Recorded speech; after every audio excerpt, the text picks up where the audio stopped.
Hi, welcome to my comic room. And today I want to go over something that I've been wanting to do for quite a while. But to do it, I want to try to do it right. And that is something that I needed. My editing skills, as diminished as they are right now, I can do things a little bit better, like to show off a birthday book. Now, I really wanted to show you off also my 9.8 copy to show that I don't just collect 0.5s. But this particular one, I had to place in a new bag and board. And it's an archival PET, which is a polyethylene terephthalate. And, well, what does that basically mean? Well, because of its chemical inertness, it's highly stable and it will not make the pages brittle, it will not yellow and degrade in a way that could damage the comic book.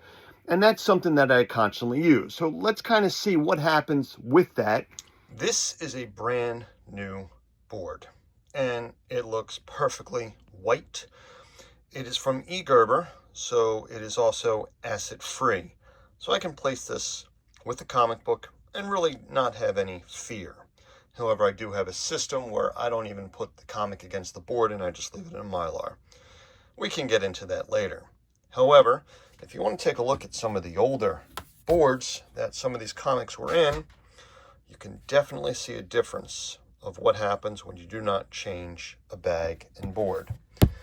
Now, I do have some more that I wanted to put aside to show, but unfortunately, I don't even know where they are. I always save them so I can, hey, let's do a video on this.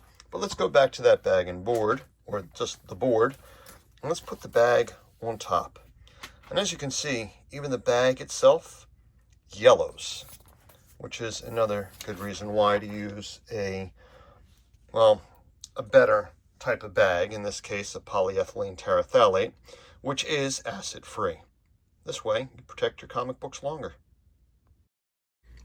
The halfbacks are a good way to protect your comic books.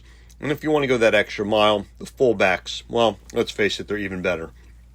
The Mylites 2, they have a Mylites 4, but the 2 work for me, especially when I'm trying to save space. And, well, the archives, it's exactly what they say. They archive the book. So when I first started using Gerber products, it was maybe about 18 years ago. Before that, I would just use whatever they had at the comic store, which basically, unfortunately, had a lifespan of between 3 to 5 years. A long time ago, maybe about 20 years ago, before I started using Gerber, I did start transferring all my old comic books into newer bags and boards. At least I thought I did. I did about 80%, which basically shows in that previous video some of the yellowing of some comic books.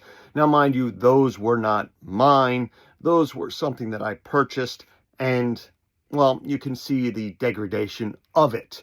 Well, if the bags and boards are going, aren't the comic books going too? Now, I know we all try to protect our books, and some do it more than others, but to change books out every 3 to 5 years, it's just too much. So with the ones I did 18 years ago, my Daredevil run, they're still going strong. Anyway, thanks for watching. Collect what you love, and most importantly, be kind.